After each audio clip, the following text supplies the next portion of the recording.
नमस्कार, आप देख रहे हैं सनमार लाइव सुबह की सुर्खियों के साथ। मैं हूं धीरज। मैं आपको बताऊंगा बिहार के कुछ प्रतिष्ठित अखबारों ने किन किन खबरों को प्रमुखता दी है। सबसे पहले बात करेंगे सन्मार्ग दैनिक अखबार की। जी हां, देखते हैं सन्मार्ग दैनिक अखबार ने पहले पेज में किस खबर को प्रमुखता से रखी है। देख सकते हैं आप, जम्मू कश्मीर में अमन की बकरीद, बड़ी संख्या में लोगों ने अदा की ईद उल अजहा की नमाज। जम्मू कश्मीर में ईद उल अजहा का त्यौहार शांतिपूर्ण ढंग से मना और लोगों में बड़ी संख्या में मस्जिदों में नमाज अदा की। केंद्रीय गृह मंत्रालय और जम्मू कश्मीर प्रशासन दोनों ने कहा है कि पुलिस और सुरक्षा बलों ने सुरक्षा के कड़े इंतजाम किए थे, जिससे लोगों को किसी तरह की दिक्कत ना हो। लोगों को ज़रूरी सुविधाएं मुहैया कराई गई। बड़ी संख्या में लोग सुबह सवेरे ही मस्जिदों में पहुंच गए हैं और नमाज 7 बजे से शुरू होने के बाद कुछ जगहों पर दोपहर तक अदा की गई।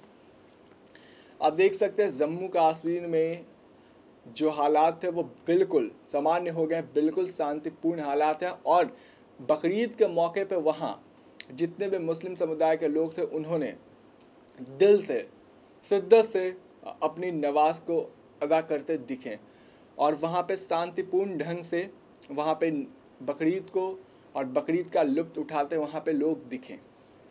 वहीं बता दें आपको कि प्रशासन और सरकार के भी तरफ से वहाँ पे कड़ी व्यवस्था की गई थी। प्रशासनिक व्यवस्था भी वहाँ पे काफ़ी बेहतर थी और साथ ही साथ सुविधाओं की भी अगर बात की जाए तो उनके लिए काफ़ी बेहतर सुविधाओं का भी इंतज़ाम वहाँ पर किया गया था। साफ तौर पे जो बात सामने आई उससे यही कहा जा सकता है कि कश्मीर के हालात बिल्कुल अच्छे और बिल्कुल शांतिपूर्ण हैं। अफवाह फैलाने वालों पर बड़ी कार्रवाई। जम्मू कश्मीर में धारा 370 समाप्त किए जाने के बाद अब मोदी सरकार ने बड़ा फैसला लिया है। गृह मंत्रालय ने जम्मू कश्मीर के हालात पर गलत जानकारी देने और अफवाह फैलाने वाले कुल 8 ट्विटर अकाउंट बंद करने की सिफारिश की है। इन ट्विटर अकाउंट में अलगवादी नेता सैयद अली शाह का नाम भी शामिल है। मोदी सरकार ने जम्मू कश्मीर से विशेष दर्जा समाप्त किए जाने और इसे 2 भागों जम्मू कश्मीर और लद्दाख में बांटने का फैसला लिया है, जिसके बाद अब लगातार ट्रोल्स कश्मीर को लेकर गलत अफवाह फैला रही है। आपको बता दें, अब मोदी सरकार ने एक बड़ा फैसला लिया जिसे भी मोदी सरकार अब देखेगी कि जो अफवाहें गलत अफवाहें फैलाते हुए दिखाई देंगे उन पर सख्त कार्रवाई की जाएगी। हो सके तो उन्हें सलाखों के अंदर भी जाया जाएगा। इसमें काफ़ी अगर ट्विटर के भी माध्यम से या फेसबुक के माध्यम से या सोशल मीडिया के किसी भी माध्यम से भी गलत जानकारी दी जाएगी या अफवाह फैलाई जाएगी, उन पर अब कार्रवाई हो सकती है। इसमें 8 अकाउंट शामिल है, उनमें से काफ़ी अकाउंटों को बंद करने की निर्देश दिया गया, बंद करने का निर्देश उन्हें दे दिया गया है। बिहार सहित पूरे देश में भाईचारे के साथ मनी ईद उल अजहा। कुर्बानी का प्रतीक ईद उल अजहा सोमवार को बिहार सहित पूरे देश में भाईचारा और हर्षोल्लास के साथ पारंपरिक रूप से मनाई गई। पटना के ऐतिहासिक गांधी मैदान में साथ ही उसके अलावा कई स्थानों पर बकरीद की नमाज अदा की गई। ईद उल अजहा के मौके पर देश भर के विभिन्न मस्जिदों में नमाज के बाद लोगों ने एक दूसरे से गले मिले और ईद की बधाइयाँ दी। देख सकते हैं गांधी मैदान में भी काफ़ी भव्य आयोजन किया गया था बकरीद के मौके पर। वहाँ काफ़ी अच्छे इंतज़ाम वहाँ पे किए गए थे। बिहार की अगर बात की जाए तो बिहार में भी गांधी मैदान, राजधानी पटना की भी अगर बात की जाए तो वहाँ पे इंतज़ाम काफ़ी बेहतर थे। सरकार के तरफ से भी अगर प्रशासन व्यवस्था की बात की जाए तो उनके तरफ से भी काफ़ी अच्छी व्यवस्था थी। जिस तरह की सरकार ने यहाँ मुहैया करवाया था, जिस तरह की व्यवस्था, उससे यहाँ का मुस्लिम समुदाय के लोग काफ़ी खुश थे। उनका कहना था कि नीतीश सरकार काफ़ी बेहतर व्यवस्था इस बार यहाँ पे हम लोगों को प्रदान की है और हर साल इस तरह की ही व्यवस्था हम लोगों को प्रदान की जाती है। उनकी खुशी काफ़ी देखने को बन रही थी। साथ ही उन्होंने इस त्यौहार को लेकर यह भी कहा था कि यह भाईचारा और बलिदान का प्रतीक है ये त्यौहार, और इसे हम लोग हर्षोल्लास के साथ मनाते हैं। पूरे देश भर में बकरीद को लेकर जश्न दिखा। मुस्लिम समुदाय के लोग इस त्यौहार का जश्न मनाते हुए दिखे हर्षोल्लास के साथ। केरल, कर्नाटक, महाराष्ट्र व गुजरात में बाढ़ का कहर। केरल में 76, कर्नाटक में 42, महाराष्ट्र में 30, गुजरात में 29, उत्तराखंड में 8 व हिमाचल में 2 लोगों की मौत। 108 लोग लापता। महाराष्ट्र में सांगली में 1.70 लाख से अधिक पीड़ितों को भेजा गया राहत शिविर में। देख सकते हैं प्राकृतिक का जो आपदा है, कहर है, बाढ़ का कहर देखने को मिल रहा और काफ़ी लोगों की जानें जाती हुई काफ़ी लोगों की जानें जाती हुई दिख रही है। जो मौतों की संख्या है वो दिन पे दिन बढ़ते चली जा रही है और 1,70,000 से अधिक पीड़ितों को राहत शिविर में भेजा गया है, लेकिन जो मौत के आंकड़े हैं, जो आपदा में मौत होती जा रही है, उसके आंकड़े दिन पे दिन बढ़ते चले जा रही है। प्राकृतिक आपदा काफ़ी नुकसानदेह है, काफ़ी नुकसान करते हुए दिखाई दे रही है और काफ़ी लोगों को इस बाढ़ में जान जाते हुए भी दिखाई दे रही है। बाढ़ का कहर वहाँ लगातार जारी है, बारिश थमने का नाम नहीं ले रही है। पहलवान बबीता फोगाट व उनके पिता भाजपा में शामिल राष्ट्रमंडल खेलों के स्वर्ण पदक विजेता और देश के स्टार पहलवान बबीता फोगाट तथा उनके पिता महावीर फोगाट सोमवार को भारतीय जनता पार्टी भाजपा में शामिल हो गए। सुश्री बबीता और उनके पिता केंद्रीय खेल मंत्री की मौजूदगी में यह पार्टी की सदस्यता ग्रहण की। देख सकते हैं खेल मंत्री की मौजूदगी में दोनों ने पार्टी की सदस्यता ग्रहण की है। अब ये लोग भाजपा के साथ और भाजपा के साथ मिलकर काम करेंगे। बता दें कि बबीता फोगाट एक काफ़ी बेहतर पहलवान भी हैं और इन्होंने स्वर्ण पदक भी जीता है। इन पर बॉलीवुड में फिल्में भी आई थी और अब यह भाजपा में शामिल हो चुकी हैं। इन पर जो फिल्म आई थी आमिर खान जिसके लीड रोल में थे, आपको बता दें उसमें जो फिल्म थी दंगल, जी हाँ, इन्हीं पर निर्धारित फिल्म थी और इन्होंने स्वर्ण पदक जीता था। इन्होंने एक इतिहास रचा था भारत के लिए। जी हाँ, वो लोग अब जितने भी लोग हैं अपने पिता के साथ वो लोग शामिल हो चुके हैं भाजपा में। अशोक धाम में एक श्रद्धालु की मौत, प्रचंड गर्मी से कई मूर्छित, वरीय पदाधिकारी के साथ डीएम और एसपी जलार्पण तक करते रहे कैंप। आस्था का केंद्र अशोक धाम मंदिर से एकादशी एवं अंतिम सोमवारी को श्रद्धालुओं को भारी भीड़ उमड़ पड़ी। भीड़ में दबाव के कारण बैरिकेडिंग टूट गई और अफरा तफरी का माहौल उत्पन्न हो गया। इस दौरान एक कांवड़िए की मौत हो गई है। देख सकते हैं अशोक धाम में एक श्रद्धालु की मौत है। काफ़ी बुरी और दुखद खबर है। प्रशासन के द्वारा इंतज़ाम वहाँ काफ़ी बेहतर किए गए थे, लेकिन बैरिकेडिंग टूटने के कारण जब अफरा तफरी मची उसके कारण एक कांवड़िए की मौत हो चुकी है। भीड़ों की संख्या, लोगों की संख्या काफ़ी ज़्यादा थी, उसके कारण काफ़ी समस्याएं देखने को मिल रही थी। लेकिन पूजा के दौरान जब अफरा तफरी मची उस दौरान एक कांवड़िए की निधन हो गई है। काफ़ी दुखद खबर है। सहारनपुर में 3 महिलाओं को दिया गया 3 तलाक। उत्तर प्रदेश के सहारनपुर में 3 और महिलाओं को 3 तलाक देने का मामला प्रकाश में आया है। पुलिस सूत्रों ने सोमवार को यह जानकारी दी। उन्होंने बताया कि देवबंद और नकुल क्षेत्र में 2 महिलाओं को 3 तलाक दिया गया है। देख सकते हैं कि 3 तलाक पे कड़े कानून बनने के बावजूद इन तरह के केसेज, इन तरह के मामले सामने आते दिखाई दे रहे हैं। सरकार ने एक बेहतर कोशिश की है मुस्लिम समुदाय के महिलाओं के लिए, लेकिन फिर भी इस तरह के केसेस थमने के नाम नहीं ले रहे हैं। 3 तलाक खत्म होने के बाद भी इस तरह के केसेस सामने आ रहे हैं। साथ ही मुस्लिम समुदाय के काफ़ी ऐसे लोग भी हैं जो इस फैसले को, इस कानून को नहीं मानते दिख रहे हैं और कानून बनने के बाद भी आप देख सकते हैं कि इस तरह की खबरें हमारे सामने आ रही है। अब सरकार को इस पर कड़ा कदम उठाना होगा। जिस तरह से उन्होंने कानून, सशक्त कानून भी बनाया है, लेकिन फिर भी अब लोगों में जागरूकता की ज़रूरत है, उन्हें जागरूक करने की ज़रूरत है, क्योंकि इस तरह के केसेस सामने आते दिखाई दे रहे हैं। हालांकि पहले के मुकाबले अब केसेस में कमी तो हुई है, इतने दिनों के ही अंदर काफ़ी कमी देखने को मिल रही है, लेकिन फिर भी कुछ लोग अभी भी ऐसे हैं जो इस कानून का उल्लंघन कर रहे हैं, इस कानून को नहीं मान रहे हैं और इस तरह के केसेस सामने दिखाई दे रहे हैं। लेकिन मुस्लिम समुदाय के लोगों का यह भी कहना है कि 3 तलाक एक सही कदम है, लेकिन जो सबसे बड़ी समस्या है वो दहेज और तिलक की, उसे भी सरकार के द्वारा ख़त्म किया जाए, क्योंकि महिलाएं पीड़ित उससे भी होती है। अब बात करेंगे दूसरे पेज की। देखते हैं किस खबरों को प्रमुखता से रखी गई है। 70 वर्षों बाद मिली कश्मीर को आज़ादी, रविशंकर। शहर में कई इलाके में भाजपा के सदस्यता अभियान को दी गई गति। भाजपा का सदस्यता अभियान जोर पकड़ने लगा है। केंद्रीय कानून मंत्री रविशंकर प्रसाद ने सोमवार को नाला रोड में दिनकर चौक, गोलंबर, मुसल्लमपुर हाट में शिव मंदिर, बाजार समिति गेट, मुन्ना चक चौराहा आदि स्थानों पर सदस्यता अभियान का शुभारंभ करते हुए नए सदस्य पार्टी में जोड़ने का काम किया। वहीं आम लोगों को भी भाजपा ने जुड़ने का आह्वान किया। शहर में प्रसिद्ध शिक्षक चौबे सहित कई गणमान्य लोग सदस्यता अभियान के दौरान भाजपा के सदस्यता ग्रहण करते दिखे। देख सकते हैं भाजपा का सदस्यता अभियान अब जोर पकड़ चुका है। अब सदस्यों की संख्या बढ़ाने में भाजपा जुट गई है। साफ तौर पे कहा जाए तो 2020 में विधानसभा चुनाव होने वाला है। इसको लेकर अब पार्टी पूरी कमर कस चुकी है। अब लोगों की संख्या बढ़ाने में, सदस्यों की संख्या बढ़ाने में वो लोग जुट चुके हैं। और इस बार का जो भाजपा जिस एजेंडे को लेकर चल रही है, आम लोगों के पास कहीं ना कहीं वो मुद्दा और वह फैसला वह जम्मू कश्मीर धारा 370 हटाने को लेकर और 3 तलाक, इन दोनों मामलों को लेकर अगले विधानसभा चुनाव में हो सके तो भाजपा इस पर प्रचार प्रसार करेगी। मुख्य धारा से हटेंगे दागी पुलिस वाले डीजीपी। शुक्रवार को मुख्यालय आकर अपनी बात रखने का मिलेगा मौका। जल्द ही निकलेंगे सिपाही से लेकर दरोगा तक की बहाली।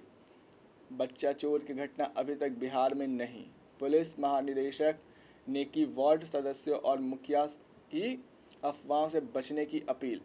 राजधानी में दागी अफसरों को हटाए जाने के बाद डीजीपी गुप्तेश्वर पांडे ने सोमवार को संवाददाता सम्मेलन कर कहा, उन्हें मुख्य धारा से हटाए जाने के साथ ही पुलिस का मनोबल बढ़ने को सम्मति दी। माफ़ कीजिएगा, मनोबल बढ़ाने वालों को सम्मानित भी किया जाएगा। उन्होंने कहा कि गड़बड़ी करने वाले अधिकारी छवि बिगाड़ रहे हैं। उन्होंने कहा कि कोई राजनीतिक पैरवी नहीं हो रही है। देख सकते हैं गुप्तेश्वर पांडे ने अपने मुख्यालय में एक संवाददाता सम्मेलन बुलाया। वहां पे उन्होंने साफ तौर पे जानकारी दी आम लोगों के, और मीडिया से रूबरू होते हुए उन्होंने साफ कहा है कि अब हमें राजनीतिक पैरवी नहीं की जाती है। किसी भी अपराधी को अगर हम लोग पकड़ते हैं, अगर किसी भी आपराधिक घटनाएं में किसी को हम लोग पकड़ते हैं, तो हमारे तरफ किसी भी पॉलिटिकल पार्टी का प्रेशर नहीं आता। हमें पॉलिटिकल पार्टी किसी भी मुजरिम को छुड़ाने के लिए पैरवी नहीं किया करती है। अब पुलिस बिल्कुल निष्पक्ष है और उन्हें रोकने की कोशिश कोई राजनीतिक पार्टी नहीं कर रहे हैं।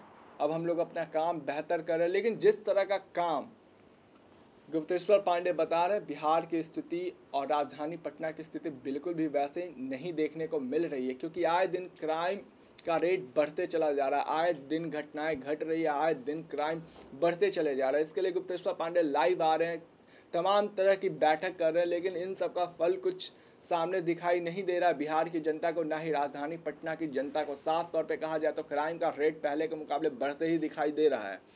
मॉब लिंचिंग जैसे या मर्डर जैसे ऐसे ऐसे वारदात को खुलेआम अंजाम दिया जा रहा है।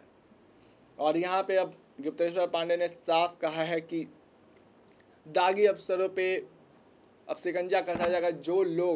जो अफसर अच्छे से काम नहीं कर रहे हैं उन पे अब शिकंजा कसा जाएगा, उन्हें अब निलंबित किया जाएगा। लेकिन सवाल यह भी खड़ा होता है कि इनके पूरे सूची में सिर्फ दरोगे का ही लिस्ट है।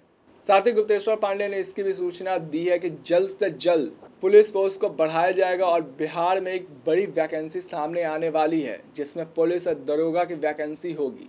IL&FS के चक्कर में अधूरी रह गई पटना गया डोभी सड़क की 4 लेनिंग अब 3 पैकेज में होगी। अगले माह तक सड़क परिवहन एवं राजमार्ग मंत्रालय इन पैकेजों के संबंधित निविदा को औपचारिक को आगे बढ़ाएंगी। वहीं इस प्रोजेक्ट की मॉनिटरिंग से जुड़े पथ निर्माण विभाग के आला अधिकारी ने बताया कि इस सड़क से संपूर्ण स्ट्रेच में जमीन अधिग्रहण की समस्या खत्म हो गई है।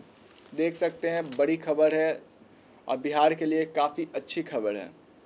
3 पैकेजों में बनेगी गया डोभी सड़क। जाम की समस्या हमेशा देखने को मिलती थी, क्योंकि सड़क जो थे वो काफ़ी पतले थे। अब इसकी चौड़ीकरण की बात आई है, 4 लेन में सड़क का निर्माण किया जाएगा, उसे बढ़ाने की कोशिश की जाएगी, जिससे जाम की जो समस्या थी उससे बिहार की जनता को सहूलियत मिलेगी। अब उस तरह की जाम की समस्या नहीं देखने को मिलेगी और 3 पैकेजों में अब इसका निर्माण किया जाएगा, चौड़ीकरण किया जाएगा। पथ निर्माण मंत्री ने साफ कहा है कि इससे हमारे तमाम पदाधिकारी इसका निरीक्षण और इसकी मॉनिटरिंग करते हुए दिखाई देंगे।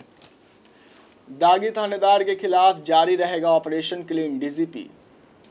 देख सकते हैं इस खबर को दैनिक जागरण ने पहले पेज पर प्रमुखता दी है। फेसबुक पर कार्रवाई के खिलाफ अभियान चलाने वाले अफसरों पर कसेंगे शिकंजा। बिहार के पुलिस को दुरुस्त करने के लिए कमर कस चुके डीजीपी गुप्तेश्वर पांडे ने दागी पुलिसकर्मियों को सख्त चेतावनी दे दी है। उन्होंने कहा है कि गंभीर आरोप में घिरे थानेदार और इंस्पेक्टर चुन चुनकर 15 अगस्त के पहले हटाने की कार्रवाई पूरी की जाएगी। देख सकते हैं गुप्तेश्वर पांडे ने अपनी कमर कस ली। उन्होंने साफ कहा है कि 15 अगस्त के पहले ही अब ऐसे दागी अफसरों को निलंबित किया जाएगा, उन्हें हटाने की कोशिश की जाएगी, उन पर शिकंजा कसा जाएगा, क्योंकि आए दिन अब आपराधिक घटनाएं दिन पे दिन बढ़ते चली जा रही है। बिहार में अब जो क्राइम का रेट है, क्राइम का जो लेवल है वो बढ़ते चला जा रहा है। इसको लेकर गुप्तेश्वर पांडे बैठक कर रहे हैं, इसको लेकर वो फेसबुक पे लाइव आ रहे हैं, वो जनता से भी अपील कर रहे हैं कि काफ़ी ऐसे केसेज, ऐसी वारदात होती है जिस पे वो तुरंत फ़ौरन पुलिस को सूचना दें। और जिस तरह के अभी हालात देखे जा रहे हैं बिहार में या राजधानी पटना की बात की जाए तो वो काफ़ी बुरी हालात है। इसको देखकर गुप्तेश्वर पांडे बैठक भी कर रहे हैं और उन्होंने साफ निर्देश दिया कि अब 15 अगस्त के पहले अगर प्रशासन के काफ़ी अफसरों में दिक्कत होगी तो उन पर शिकंजा कसा जाएगा, उन पर भी कार्रवाई की जाएगी।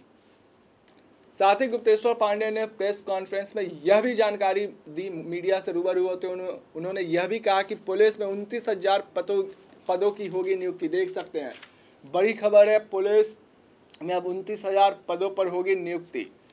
इसको लेकर अब बिहार के नौजवानों के लिए, युवाओं के लिए एक बड़ी खबर है। जो लोग सरकारी नौकरी में रुचि रखते हैं, जो लोग सरकारी नौकरी करना चाहते हैं, उनके लिए एक बड़ी खबर आई है युवाओं के लिए कि 29,000 पदों की नियुक्ति की जाएगी।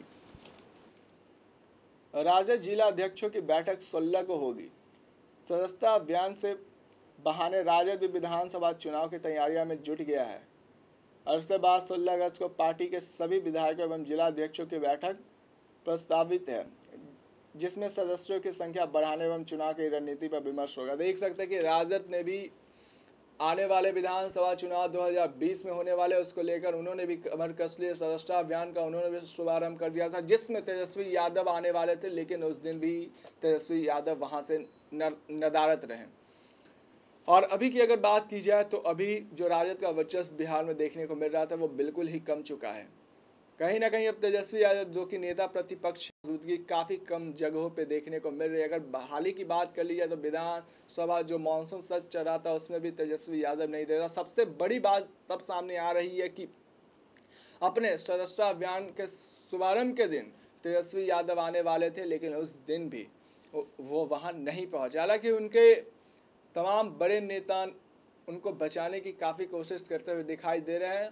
और साथ ही आपको यह भी बता दें कि अभी महागठबंधन के जो बिहार में हालात है वो भी बिल्कुल सही नहीं दिखाई दे रहे हैं, क्योंकि अब पार्टियां अपनी आवाज़ उठाने लगी है और कहीं ना कहीं कसूरवार तेजस्वी यादव को मारने लगी है।